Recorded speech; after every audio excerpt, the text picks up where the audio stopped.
അപ്പോൾ എല്ലാവർക്കും നമസ്കാരം. രാജേഷാണ്. അപ്പോൾ ഞാൻ ഇന്ന് വന്നിട്ടുള്ള എന്താണെന്ന് വെച്ച് കഴിഞ്ഞാൽ ഞാൻ നമ്മുടെ തരൂർ പഞ്ചായത്ത് ഡിവിഷൻ 14 വാർഡിലും അതേപോലെ തരൂർ ഡിവിഷൻ 1 ബ്ലോക്കിലേക്കും കുഴൽമന്നം ഡിവിഷൻ 21 നമ്പർ ജനറലാണ്. അപ്പോൾ അങ്ങനെ 3 ഇതിലും മത്സരിക്കുന്നുണ്ട്. എൻ്റെ ചിഹ്നം പൈനാപ്പിൾ ചിഹ്നമാണ്. അപ്പോൾ എനിക്ക് നിങ്ങളോട് ഒരു ഉറപ്പ് എനിക്ക് തരാം. ഞാൻ ജയിക്കുകയാണെങ്കിൽ എനിക്ക് കിട്ടുന്ന ശമ്പളം അത് എത്രയായിക്കോട്ടെ, അത് സാധാരണക്കാരായിട്ടുള്ള എല്ലാവർക്കും ഓരോ മാസം ഓരോ വീട്ടുകാർക്ക് കൃത്യമായി അത് അവരുടെ വീട്ടിൽ കൊണ്ട് എത്തിച്ചു കൊടുക്കും എന്നുള്ളതിൽ യാതൊരു സംശയമില്ല.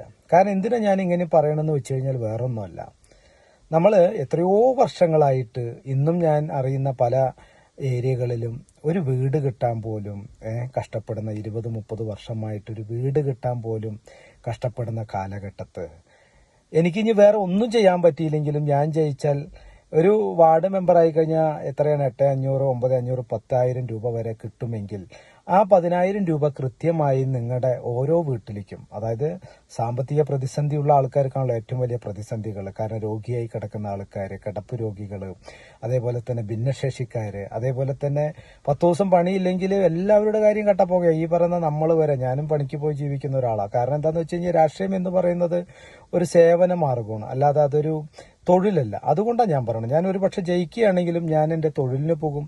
അതേപോലെ തന്നെ ആ ജയിച്ച വാർഡിൽ നിന്ന് അല്ലെങ്കിൽ ആ പഞ്ചായത്തിൽ നിന്ന് ഗവൺമെന്റ് എനിക്ക് തരുന്ന ശമ്പളം എത്രയാണോ ആ ശമ്പളം കൃത്യമായിട്ട് ഓരോ വീട്ടുകാർക്ക് കൊണ്ട് കൊടുക്കും എന്നുള്ളതിൽ യാതൊരു സംശയമില്ല. ആ ഒരു ഉറപ്പ് എനിക്ക് നിങ്ങൾക്ക് തരാൻ പറ്റും. കാരണം ഞാനിപ്പോൾ ഏറ്റവും കൂടുതൽ ഈ 2020 പോലെയുള്ള സംഘടനയെ വിശ്വസിക്കുന്നു. കാരണം എന്താണെന്ന് വെച്ച് കഴിഞ്ഞാൽ വേറൊന്നുമല്ല, കാരണം അങ്ങനെയുള്ള ഒരു മാതൃകാപരമായി മുന്നോട്ട് വരണമെന്നാണ് ഞാൻ ആഗ്രഹിക്കുന്നത്. അപ്പോൾ അതുപോലെയുള്ള ഒരു വികസന പ്രവർത്തനങ്ങൾ ഒരു 5 വർഷത്തെ ഭരണം കഴിഞ്ഞപ്പോൾ 10 കോടി 20 കോടിയൊക്കെ മിച്ചം വെക്കുക എന്ന് പറയുമ്പോൾ, അതേപോലെ ജനങ്ങൾക്ക് വീട്, വെള്ളം, വെളിച്ചം, ആട്, മാട്, കോഴി, പലചരക്ക് സാധനം എല്ലാം കൊടുത്തിട്ടും ഒരു പഞ്ചായത്തിൽ 5 വർഷത്തെ ഭരണം കഴിയുമ്പോൾ മിച്ചം വെക്കുക എന്ന് പറയുമ്പോൾ നിസ്സാര കാര്യമല്ല. അതുകൊണ്ട് അപ്പം അങ്ങനെയുള്ള ഭരണത്തെ ഞാൻ ആഗ്രഹിക്കുന്നു, അതുപോലെയുള്ള സേവനത്തെ ഞാൻ ആഗ്രഹിക്കുന്നു, അതുപോലെയുള്ള പഞ്ചായത്തുകൾ ഈ രാജ്യത്ത് മുഴുവനും ഉണ്ടാകട്ടെ എന്ന് ആഗ്രഹിക്കുന്നു. ആ ഒരു ചിന്താഗതിയിൽ കൂടെ തന്നെയാണ് എൻ്റെ സഞ്ചാരവും. കാരണം ജനങ്ങൾക്ക് കൊടുക്കേണ്ടത് നമ്മൾ കൊടുക്കാൻ നമ്മൾ ആഗ്രഹിക്കുന്നു. കാരണം പെൻഷൻ ആയിക്കോട്ടെ എന്തോ ആയിക്കോട്ടെ നമ്മുടെ നികുതി പണമാണ് നമ്മൾ തിരിച്ചങ്ങോട്ട് കൊടുക്കുന്നത്. അതിലൊന്നും എന്താ പറയുക,